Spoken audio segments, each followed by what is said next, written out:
Amados irmãos, abramos nossas Bíblias em Romanos, carta de Paulo aos Romanos, capítulo 9. Hoje nós vamos considerar os versículos de 6 a 16. 6 a 18. Carta de Paulo aos Romanos, capítulo 9, versículos 6 a 18.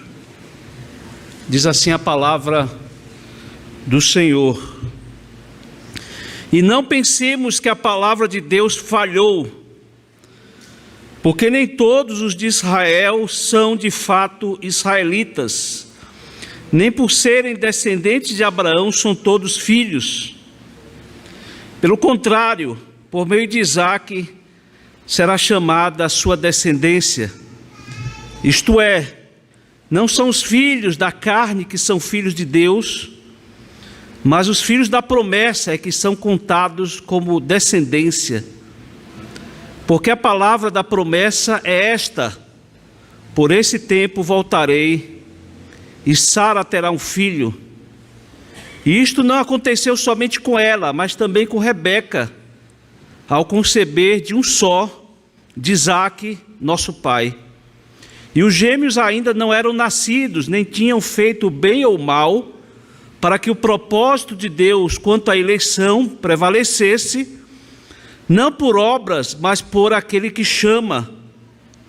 Quando foi dito a Rebeca: o mais velho será servo do mais moço, como está escrito: amei Jacó, porém desprezei Esaú.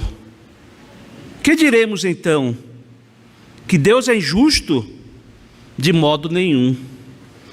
Pois ele diz a Moisés: terei misericórdia de quem eu tiver misericórdia, e terei compaixão de quem eu tiver compaixão. Assim, pois, isto não depende de quem quer ou de quem corre, mas de Deus que tem misericórdia. Porque a Escritura diz a Faraó: foi para isto mesmo que eu o levantei, para mostrar em você o meu poder, e para que o meu nome seja anunciado em toda a terra. Logo, Deus tem misericórdia de quem quer, e também endurece a quem Ele quer. Amém. Irmãos, esse texto, ele foi praticamente já trabalhado pelo apóstolo Paulo. Essas questões levantadas aqui foram trabalhadas já pelo apóstolo Paulo em capítulos anteriores dessa carta aos Romanos. Ele, no capítulo 2 e 3, por exemplo, os irmãos vão perceber que ele ensinava sobre o verdadeiro israelita. Quem é o verdadeiro israelita? Ele diz no capítulo 2, 28 a 29, porque não é judeu quem o é apenas exteriormente, nem é circuncisão a que é somente na carne. Porém, judeu é aquele que o é interiormente, e circuncisão é a do coração, pelo Espírito, não segundo a letra, e cujo louvor não procede de seres humanos, mas de Deus. Então vejam que Paulo já tinha tratado essa questão. No capítulo 3, versículo 4, ele vai mostrar de forma veemente, vai mostrar de forma categórica, diante da pergunta da fidelidade de Deus. Paulo responde que Deus é justo. Deus, ele é verdadeiro, mas todo homem ele é mentiroso. A promessa de Deus falhou? Perguntaram já em versículos anteriores. E a resposta de Paulo é não, não falhou. Deus mantém sua promessa, Ele é fiel à sua palavra. Na nossa última oportunidade aqui, irmãos, nós tratamos os 5 primeiros versículos do capítulo 9 e vimos aqui vários privilégios que o Senhor concede àqueles que fazem parte do verdadeiro Israel de Deus.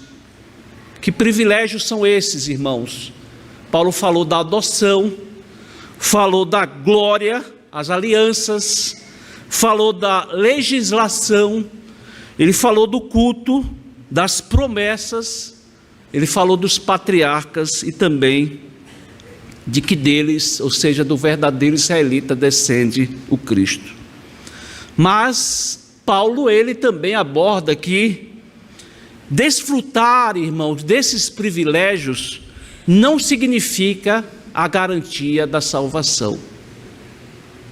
É por isso que a partir do versículo 6, esse texto que nós lemos, Paulo vai tratar de uma questão seríssima.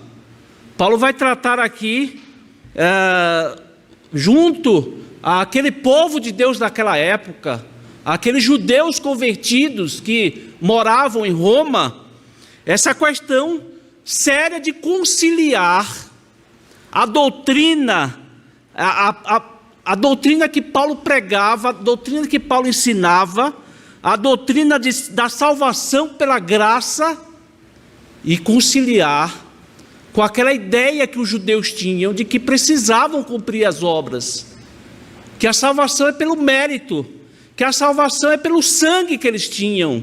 E Paulo então vai trabalhar essa questão a partir do versículo 6. Então, como conciliar essa doutrina da salvação pela graça com a ideia que os judeus tinham de merecimento pelas obras, de merecimento pelo sangue?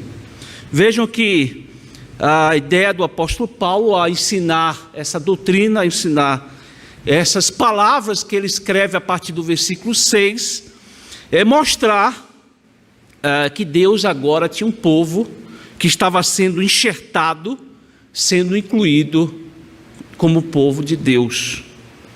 E a pergunta aqui, irmãos, que transparece, a pergunta que fica clara aqui é: será que as promessas de Deus falharam para o povo de Israel? Será que as promessas de Deus falharam? Será que Deus não é fiel em suas promessas? Quando chamou Abraão e lhe disse que dele faria uma grande nação abençoada, será que essa promessa falhou? Paulo aqui já no começo, já no versículo 6, ele é enfático e ele diz: não pensemos que a palavra de Deus falhou. Ele já começa respondendo essa questão. Então o texto que nós lemos, irmãos, tem esse objetivo de responder a essa pergunta, a essa questão. Imaginem os irmãos, um judeu convertido lá em Roma, ao receber a carta de Paulo, ele, se tivesse ali a presença do apóstolo Paulo, ele levantaria a mão e perguntaria: Paulo, apóstolo Paulo, por favor, me responda a seguinte questão: se muitos judeus estão separados de Deus, eles estão amaldiçoados, a promessa de Deus falhou? Me responda, Paulo. E Paulo vai responder, irmãos, a esta indagação com exemplos bíblicos. Ele vai responder com exemplos conhecidos, encontrados no livro do começo, no livro de Gênesis. E a primeira argumentação de Paulo é no exemplo de Abraão, quando teve como filho Isaque. Vejam no versículo 7 aí, os irmãos sabem que mesmo desobedecendo a Deus, Abraão foi escolhido como aquele que seria o pai de uma grande nação. Mesmo Abraão aceitando aquela armação de Sara, quando fazendo com que ele dormisse com a serva Agar, Deus já havia determinado que o descendente, o remanescente fiel, viria da linhagem de Abraão com Sara, aquele milagre extraordinário que Deus realizou. Irmãos, aprove a Deus abençoar seu povo através de Isaque, ou seja, o que fazia de um verdadeiro israelita não era a genealogia, afinal de contas Ismael veio antes. A serva deitar-se com o dono de terras era algo comum naquela época, mas o verdadeiro israelita era aquele que fazia parte da promessa de Deus, Deus tinha um propósito muito bem estabelecido na vida de Abraão, na vida do seu povo, e o descendente então viria de Isaque. Um certo puritano, irmãos, ele disse o seguinte: se a fé não estiver no coração de Abraão, de nada vai adiantar o sangue que corre nas suas veias. Paulo vai trazer ainda outro exemplo, irmãos, o de Rebeca, para mostrar que de uma só mãe, que teria gêmeos, que nasceriam nas mesmas condições, Deus escolheu um, aquele que seria, ou aquele que serviria ao outro. Essa informação de que Paulo dá exemplo aqui nos gêmeos, da mesma barriga, é muito importante, irmãos, porque nenhum deles havia feito bem ou mal. Essa informação, ela é importantíssima. Ela é importantíssima. Prove a Deus escolher daqueles dois ali, um que seria o filho da promessa, aquele que daria sequência a esse povo amado por Deus, a esse povo escolhido por Deus. Alguém então poderia questionar, esse texto que nós lemos parece estar todo ele envolto nessa pergunta, nesse questionamento: como Deus escolheu uns para o céu, para o seu povo que viveria eternamente com Ele, e outros para o inferno. As pessoas fazem isso, né, irmãos? As pessoas sempre questionam, ainda mais diante dessa doutrina presbiteriana que é muito cara para nós, a doutrina da predestinação, a doutrina da eleição. Muitos fazem esse questionamento: Deus é injusto ao escolher uns para a salvação, outros para a perdição?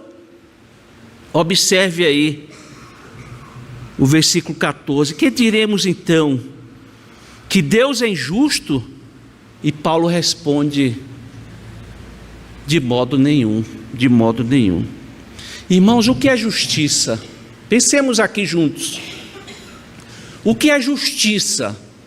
Justiça é você receber o que merece. Se você é uma pessoa que obedece à lei, você merece viver numa sociedade, usufruindo dela, de tudo aquilo que ela oferece. Porém, a justiça também determina que aquele que desobedece à lei, ele merece a prisão, ele merece a condenação. O que é justiça, irmãos? E aí nós, diante dessa pergunta, nós podemos imaginar o que somos nós, o que é a humanidade. A humanidade merece o quê? Irmãos, a Bíblia diz que todos pecaram e estão destituídos da glória de Deus. A Bíblia diz, irmãos, que o salário do pecado é a morte. É isso que nós merecemos. Justiça é você viver eternamente na perdição. É isso que você merece, é isso que nós merecemos. Vocês querem justiça? É isso que nós merecemos, irmãos. A Bíblia diz que não há um justo, nenhum sequer. Não há quem entenda, não há quem busque a Deus. Todos se desviaram e juntamente se tornaram inúteis. Não há quem faça o bem, não há um sequer. É isso que nós merecemos, irmãos. A perdição eterna. Toda a humanidade merece o castigo eterno. Mas aí, irmãos, veja o que diz o versículo 15. Pois ele diz a Moisés: terei misericórdia de quem eu tiver misericórdia, e terei compaixão de quem eu tiver compaixão. Assim, pois, isso não depende de quem quer ou de quem corre, mas Deus que tem misericórdia. Vejam também o versículo 13, irmãos. Como está escrito: amei Jacó, porém desprezei Esaú. Irmãos, isso deve ser claro para nós.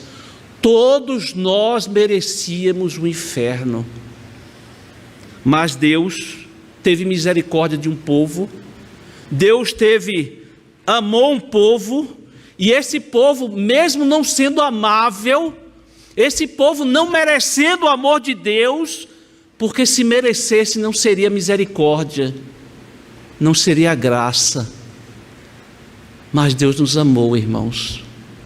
Deus nos amou mesmo nós não sendo amáveis. Alguns dizem, diante desse texto, ou alguns diante da questão da salvação, que Deus escolhe uns, e outros seguem o seu rumo conforme o merecimento de todos. Alguns dizem que Deus, ao salvar a pessoa, como é que Deus faz? Ele vai lá no futuro, da pessoa, vê se ela é uma pessoa boa, se ela faz o bem, se ela faz boas obras, se ela vai adorar a Deus, vai reconhecer a Deus. Então, se essa pessoa, se Deus olhando ela no futuro e ver essas características, então Deus a escolhe. Irmãos, meus amados irmãos, olhem que esse texto aqui, ele é claro como a luz do sol, esclarecendo essa questão. Olha aí como a palavra de Deus diz: e os gêmeos ainda não eram nascidos, nem tinham feito bem ou mal.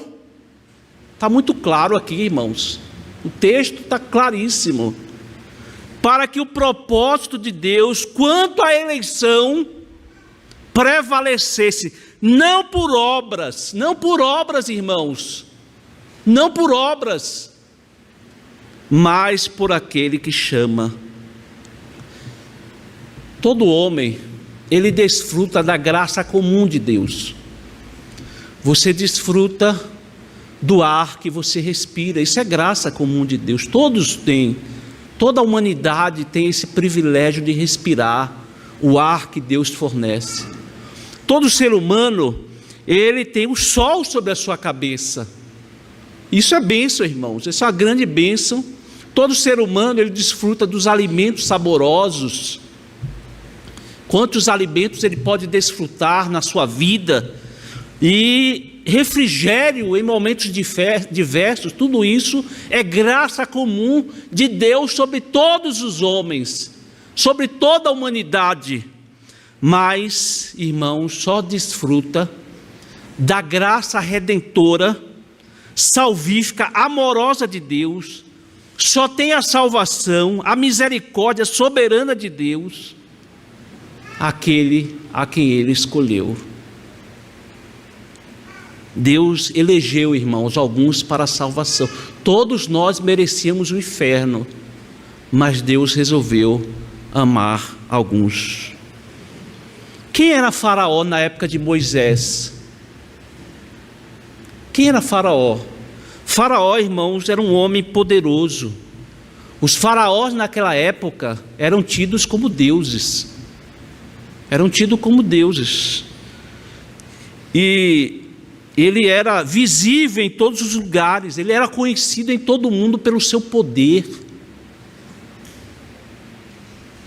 Mas a palavra de Deus diz que ele foi levantado não para a salvação, para que através do faraó Deus mostrasse o seu poder, para que através de Faraó Deus mostrasse o seu nome e esse nome ficasse conhecido por toda a terra.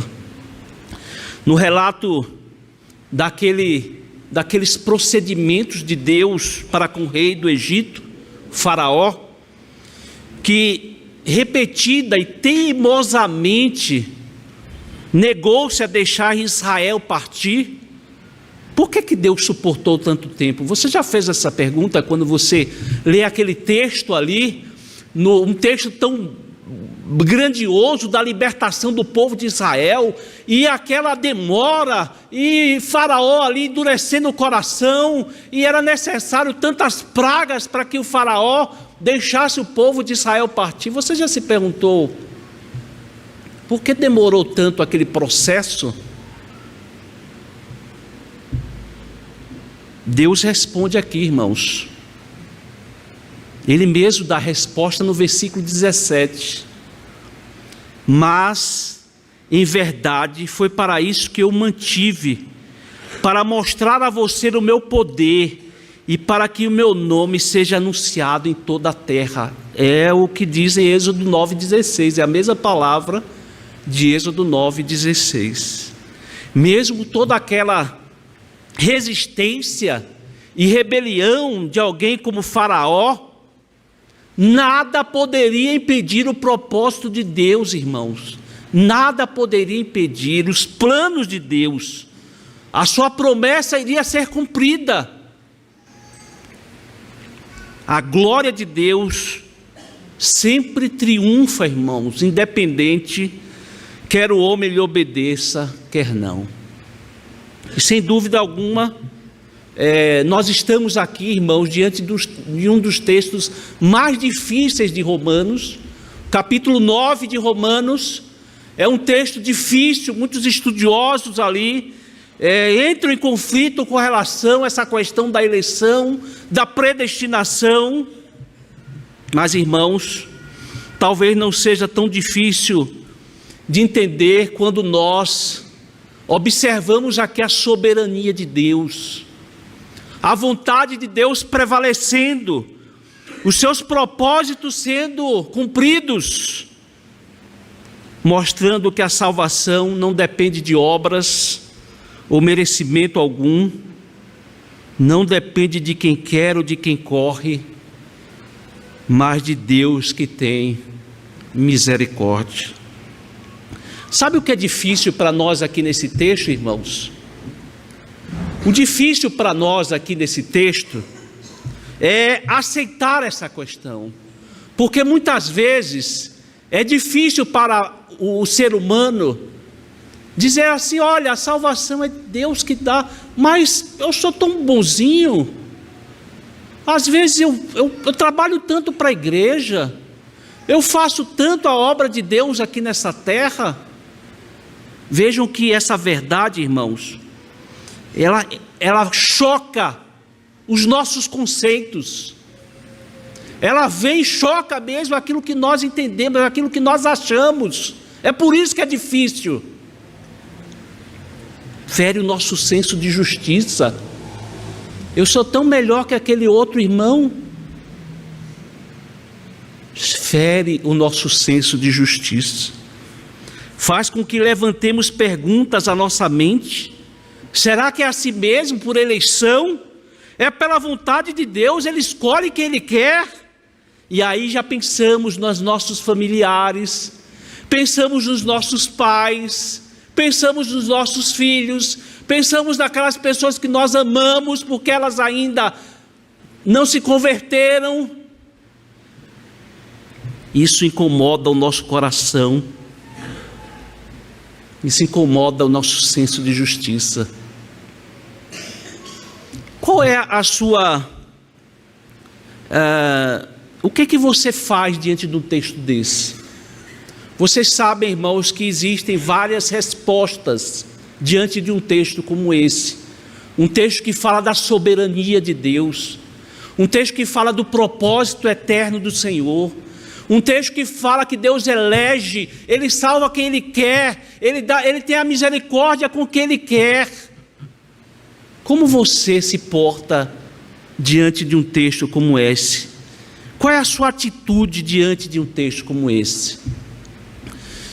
Eu quero trazer aqui algumas atitudes que as pessoas têm tido quando se defrontam com um texto como esse.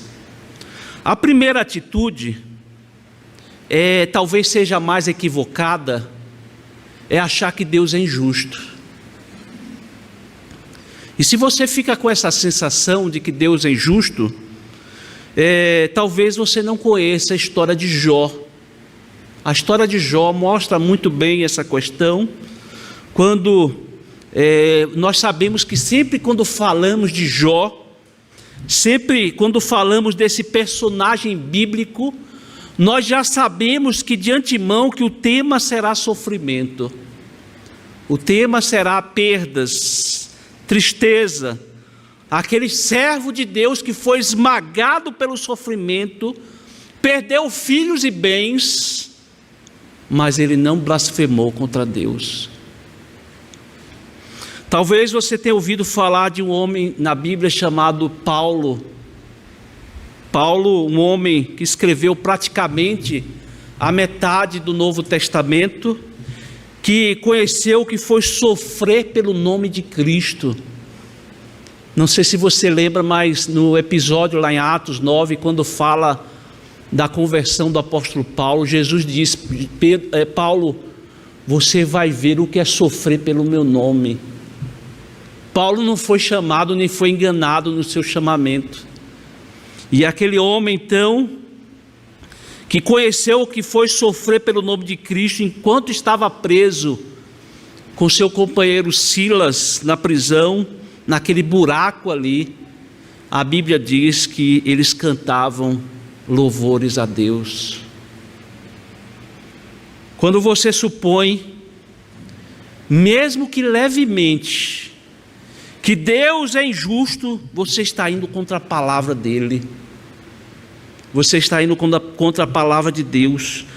Paulo, inspirado pelo Espírito Santo, no versículo 14, ele vai dizer: que diremos então? Que Deus é injusto? De modo nenhum. Então, meu amado irmão, minha amada irmã, meu jovem, criança, não vá por um caminho que a Bíblia condena. Não vá pelo caminho que a Bíblia condena. Outra opção que muitos seguem diante de um texto como esse, e pode ser muito danosa também para a nossa vida, é reinterpretar o texto. É achar que esse texto fala aquilo que não é exatamente o que a palavra de Deus ensina. Os irmãos sabem que existem muitos teólogos que infelizmente têm feito isso. Alguns são teólogos chamados arminianos, inclusive, que eles olham para um texto desses e reinterpretam. Eles dizem, por exemplo, que Deus não está aqui fazendo a escolha de indivíduos, de pessoas, mas Deus está fazendo a escolha de uma nação, ou de nações. Jacó e Esaú, para eles, são dois povos. Para eles não existe eleição de indivíduos, mas só eleição de grupos, eleição de nações, eleição da igreja, por exemplo. E eu diria, irmãos, que na melhor das hipóteses, sendo bem generoso com esses estudiosos, falta precisão de análise dessas pessoas ao ver o texto dessa maneira. Porque antes de qualquer coisa, Deus está falando de duas pessoas. Deus está falando desses homens, de Jacó e Esaú, por exemplo, eram indivíduos antes de serem nações. Veja o que Deus disse, que o mais velho serviria ao mais moço. Deus falando de dois homens que no decorrer da vida mostraram ali a ação de Deus na vida deles. Vejam a vida de Jacó, por exemplo, um homem que foi transformado pela graça de Deus, encontrou naquele momento da luta, com Deus, ele foi transformado, tanto é que seu nome foi de Jacó para Israel. E falar que Deus está se referindo a nações não resolve o problema aqui, irmãos. Não resolve o problema, porque nações, elas são formadas por pessoas, por indivíduos. Então é um grande equívoco interpretar esse texto dessa maneira. Outros teólogos, acompanhando um grande teólogo do século XX chamado Karl Barth, dizem que esse texto está falando de uma eleição não para a salvação, mas uma eleição para privilégios, desfrutar privilégios.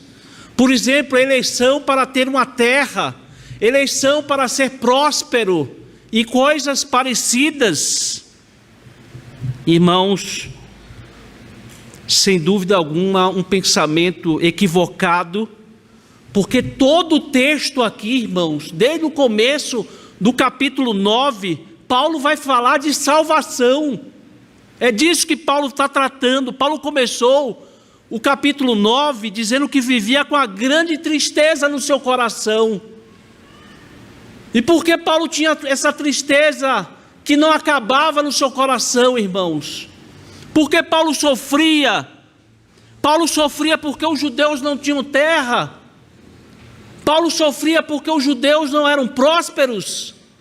Irmãos, a tristeza de Paulo fica bem claro na sua declaração: meus compatriotas estão separados de Cristo. Meus compatriotas estão sob o anátema de Deus. Paulo desejava dar a sua própria vida pela salvação dos seus compatriotas. Então vejam que texto com texto fala claramente a respeito de salvação. E eu quero trazer uma última reação que nós podemos ter de um texto como esse, que é a mais correta, irmãos. Ao meu ver, é a mais correta. Quando nós lermos um texto como esse, é nós aceitarmos com fé e submissão que a palavra de Deus declara. Irmãos, nós precisamos entender que certos aspectos do ser de Deus e nas ações divinas que nós simplesmente não vamos compreender nunca. Nós estamos falando aqui, irmãos, de um Deus infinito, de um Deus eterno. A nossa mente é limitada. Nós temos mentes limitadas, irmãos, finitas. Como nós podemos analisar, questionar um Deus infinito, um Deus eterno? Deus faz coisas que simplesmente nos chocam, mas nós devemos aceitar com fé e submissão. O profeta Abacuque, se nós olharmos aquele livro, o dilema de Abacuque, o seu sofrimento, nós vamos ver porque Abacuque sofria, porque Deus levantou a Babilônia para destruir Israel, e depois Deus destruiu a Babilônia porque tinha destruído Israel. Coisas que nos chocam, irmãos. E o profeta Abacuque tinha esse dilema: como Deus levanta a Babilônia para destruir Israel, e agora a Babilônia sendo destruída porque destruiu Israel. E o profeta tinha aquele dilema, aquela crise de fé, mas ele termina com aquelas palavras tão conhecidas de Abacuque, louvando a Deus, exaltando o nome do Senhor. A questão, irmãos, a questão é se nós vamos aceitar a revelação como está nas Escrituras, ou nós vamos tentar criar um Deus à nossa imagem e semelhança, porque é isso que nós tentamos a todo instante. Deus é assim, Deus vai fazer de tal maneira, e você muitas vezes fica já na expectativa de como Deus vai agir, ou seja, você faz Deus da forma que você quer, quando na verdade, irmãos, o que nós devemos fazer é nos prostrarmos diante da palavra, com fé e submissão aos seus ensinamentos. Nós temos que dobrar os nossos joelhos, reconhecer: Senhor, eu não sei o que o Senhor está fazendo, eu não compreendo muitas vezes as suas ações, mas o Senhor é Deus, o Senhor é Deus, o nosso Criador, o sustentador das nossas vidas. Por isso eu me prostro diante do Senhor, eu adoro o Senhor. O problema, irmãos, não é o Senhor, somos nós. O problema não é Deus, o problema somos nós. O problema é a nossa mente marcada pelo pecado. O mesmo profeta Abacuque, ele diz: Deus está sentado no seu trono, cale-se diante dele toda a terra. E o profeta, ele se curva, o profeta, ele adora, e é isso que devemos fazer diante dessa majestosa demonstração de soberania, essa majestosa demonstração de poder que confronta os nossos conceitos e paradigmas, nós nos prostramos diante do Senhor. Nós nos prostramos diante da sua soberania. Irmãos, eu quero concluir com a palavra de conforto para nós, conforto para você nessa noite, para o seu coração. Eu sei que tem muitas coisas duras aqui nessa passagem que, como eu disse, levantam questões e mexem com o nosso coração, mas eu quero trazer uma palavra de conforto muito bela, por sinal. E a palavra de conforto é essa: lembre-se que Deus cumprirá a sua promessa. Lembre-se que Deus cumprirá a sua promessa. Vejam novamente como é que Paulo começa o texto: e não pensemos que a palavra de Deus falhou. Paulo disse isso, irmãos, àqueles judeus convertidos em Roma, mas a palavra serve para nós também, irmãos. Essa palavra ela é atual, ela é para a nossa vida também. Você que está fraco, você que está desanimado, você que está se sentindo longe de Deus, você que se sente caído pelo pecado, você que se sente indigno, você que olha para o Evangelho, olha para a sua vida e diz: eu estou tão longe daquilo que eu deveria ser. Lembre-se disso. Deus cumpre as suas promessas apesar de nós. Deus cumpre as suas promessas apesar de quem somos, irmãos. Apesar da nossa inconstância, apesar das nossas decisões erradas, apesar da nossa falta de oração, apesar da nossa lentidão em obedecer ao Senhor, apesar dos pecados que nós cometemos, Deus disse, como nós vimos no texto: eu amei Jacó. Eu amei Jacó. E você poderia até substituir aqui esse nome de Jacó pelo seu nome.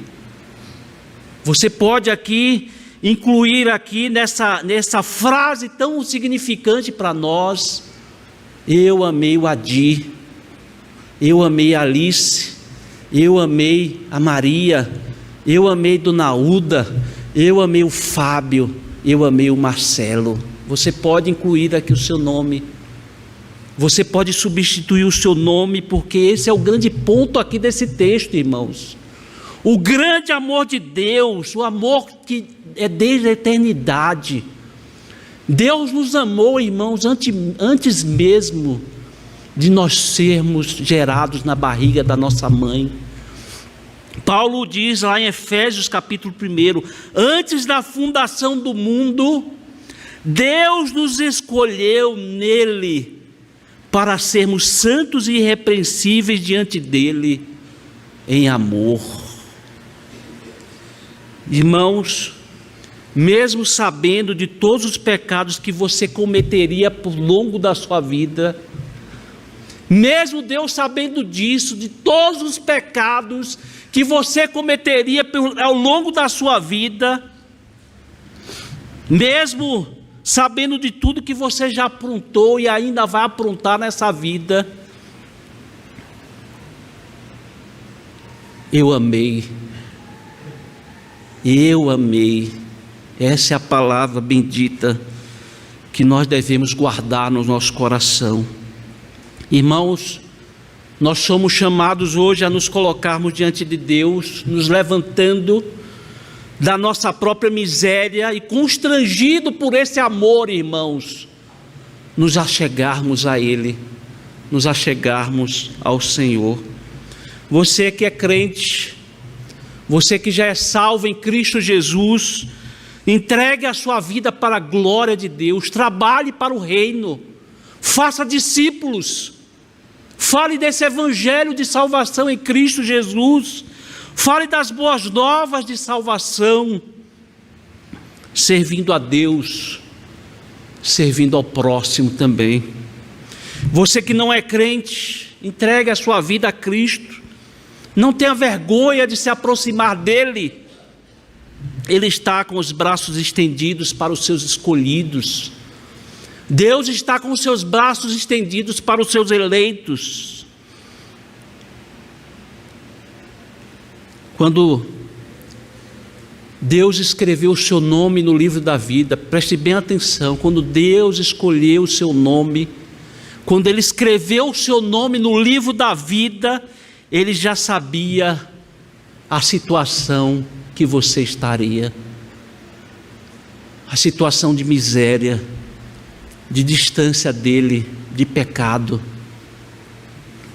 Venha a Cristo, sabendo que você vai receber dEle a salvação eterna.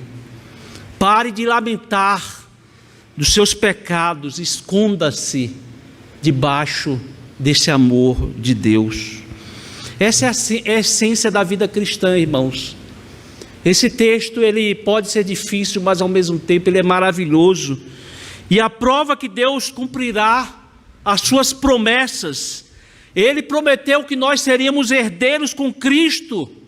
E a prova disso é que Ele te amou. Ele te amou mesmo você não merecendo, mesmo você não sendo uma pessoa amável. Então, console o seu coração com isso. Que Deus abençoe muito a sua vida e que essa mensagem envolva a sua alma. Que essa mensagem envolva a sua alma, você fique cheio de alegria, escondido no amor eterno do Senhor. Que Deus nos abençoe, irmãos. Amém.